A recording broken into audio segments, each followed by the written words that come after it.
ನಮಸ್ಕಾರ ಸ್ನೇಹಿತರೆ, ನಮ್ಮ ಜ್ಯೋತಿಷ್ಯ ದರ್ಶನ ಯೂಟ್ಯೂಬ್ ಚಾನೆಲ್ಗೆ ನಿಮ್ಮೆಲ್ಲರಿಗೂ ಕೂಡ ಸ್ವಾಗತ. ಇಂದಿನ ವಿಡಿಯೋದಲ್ಲಿ ಯಾವ ಜೀವಂ ವಶ್ಯಾಕರ ಗಣಪತ್ಯ ಯಂತ್ರದ ಬಗ್ಗೆ ತಿಳಿದುಕೊಳ್ಳೋಣ. ಅದಕ್ಕಿಂತ ಮುಂಚೆ ನೀವಿನ್ನು ನಮ್ಮ ಯೂಟ್ಯೂಬ್ ಚಾನೆಲ್ನ ಸಬ್ಸ್ಕ್ರೈಬ್ ಮಾಡಿಲ್ಲ ಎಂದರೆ ಈಗಲೇ ಸಬ್ಸ್ಕ್ರೈಬ್ ಮಾಡಿಕೊಳ್ಳಿ. ಹಾಗಾದ್ರೆ ಬನ್ನಿ ಇವತ್ತಿನ ವಿಡಿಯೋನ ಶುರು ಮಾಡೋಣ. ಮೊದಲಿಗೆ ಈ ಒಂದು ಯಂತ್ರದ ಅರ್ಥವನ್ನ ತಿಳಿಯೋಣ ಬನ್ನಿ. ಹೇ ವರಾರನೆ, ಜೀವನ ಪರ್ಯಾಂತರ ಯಾರನ್ನೊಬ್ಬರನ್ನು ಮನುಷ್ಯರನ್ನ ತನ್ನ ವಶದಲ್ಲಿ ತೆಗೆದುಕೊಳ್ಳಬೇಕಿದ್ದಲ್ಲಿ ಶೀಘ್ರ ಸಿದ್ಧಿಪದ ಗಣಪತಿ ಯಂತ್ರದ ಪ್ರಯೋಗ ಮಾಡಬೇಕು.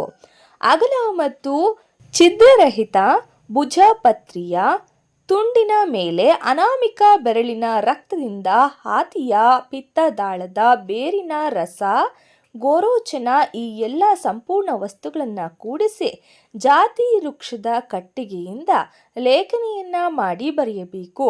ಪವಿತ್ರ ಸ್ನಾನದಿಂದ ಎರೆಮಣ್ಣು ತಂದು ಗಣಪತಿಯ ವಿಗ್ರಹವನ್ನು ಮಾಡಿ ಈ ಯಂತ್ರವನ್ನು ಗಣೇಶನ ಹೊಟ್ಟೆಯಲ್ಲಿ ಸ್ಥಾಪನೆ ಮಾಡಿ, ಅಂದರೆ ನಾವು ಸ್ಕ್ರೀನ್ ಮೇಲೆ ಕೊಟ್ಟಿರ್ತಕ್ಕಂಥ ಚಿತ್ರವನ್ನು ರಚಿಸಿ ಗಂಧ ಪುಷ್ಪಗಳಿಂದ ಪೂಜೆ ಮಾಡಬೇಕು. ನಂತರ ಅದಾದ ಮೇಲೆ ನಾವು ತೋರಿಸುತ್ತಿರುವಂತಹ ಮಂತ್ರವನ್ನ ಜಪಿಸಬೇಕು.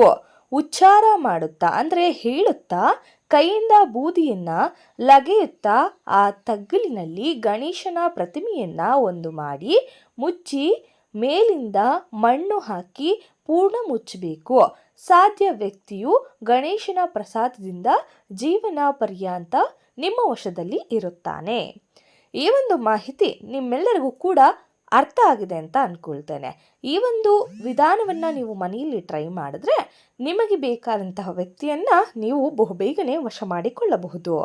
ಇದೇ ರೀತಿಯ ಯಂತ್ರ, ಮಂತ್ರ, ತಂತ್ರ, ವಶೀಕರಣ ಇನ್ನಿತರ ಆಧ್ಯಾತ್ಮಿಕ ಧಾರ್ಮಿಕ ವಿಚಾರಕ್ಕಾಗಿ ನಮ್ಮ ಯೂಟ್ಯೂಬ್ ಚಾನೆಲ್ನ ಸಬ್ಸ್ಕ್ರೈಬ್ ಮಾಡ್ಕೊಳ್ಳಿ. ಹಾಗೆಯೇ ನಿಮ್ಮ ಮನೆಯಲ್ಲಿ ಯಾವುದೇ ರೀತಿಯ ಸಮಸ್ಯೆ ಇದ್ದಲ್ಲೂ ಕೂಡ ವಶೀಕರಣ ಆಗಿರಬಹುದು, ಅತ್ತೆ ಸೊಸೆ ಕಲಹ, ಗಂಡ ಹೆಂಡತಿ ಜಗಳ, ಇನ್ನಿತರ ಯಾವುದೇ ಸಮಸ್ಯೆ ಇದ್ದಲ್ಲೂ ಸ್ಕ್ರೀನ್ ಮೇಲೆ ಕೊಟ್ಟಿರ್ತಕ್ಕಂತಹ ವಾಟ್ಸಪ್ ನಂಬರ್ಗೆ ಎಂದೇ ವಾಟ್ಸಪ್ ಮಾಡಿ. ಇದರಿಂದ ನಿಮ್ಮ ಒಂದು ಸಮಸ್ಯೆಗಳು ಬಹುಬೇಗನೆ ದೂರವಾಗುತ್ತದೆ. ನಾವು ನಿಮಗೆ ತಕ್ಕ ಪರಿಹಾರ ಕೊಡುತ್ತೇವೆ. ಮತ್ತೆ ಮುಂದಿನ ವಿಡಿಯೋದಲ್ಲಿ ಸಿಗೋಣ. ನಮಸ್ಕಾರ.